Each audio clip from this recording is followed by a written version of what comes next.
What made you choose Osceola?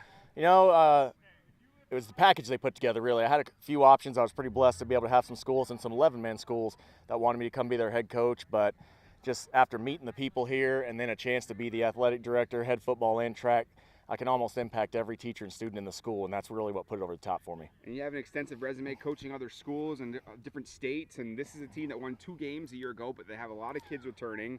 What's the plan here? You know, and you said it, you hit the nail on the head. We've got a lot of kids returning. They've got that game experience, but it's going to be one of those things. I do things pretty different. You know, on defense, on offense, the way we get after it, it's going to be one to where they're going to have that confidence going in, just being really organized, over prepared, and then just getting after people on Friday nights. So what are some different things that maybe Osceola fans might be seeing? You know, on offense, we're going to be run heavy, but we're actually going to still be able to step back and throw it. You know, we want to pack people into the box, and then when they come at us, back you off, and then here we come again. So on defense, you know, it's going to be a little bit different.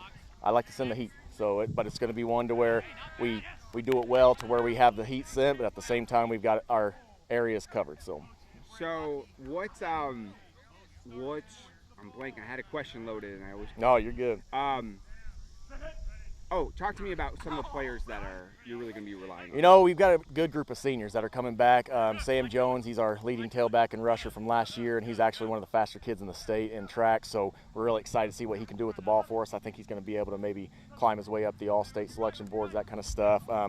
You know, Bill Snyder, he's going to be, right now he's repping our QB1, and he's kind of one to where he's very good at running the football, but he's actually going to be a dual threat for us and be able to sling the rock a little bit too, and it's just, those two I mentioned first, but they're not able to do anything without some of our senior linemen and some of those guys leading the way. We've got Tyler White, who's just a big guy that moves really well, along with Clayton Swafford, and then a few others, Jacob Young, that are going to rotate in as well and give them a break. But they like to keep their quarterback and their running backs clean, so that's what I really like to see from them.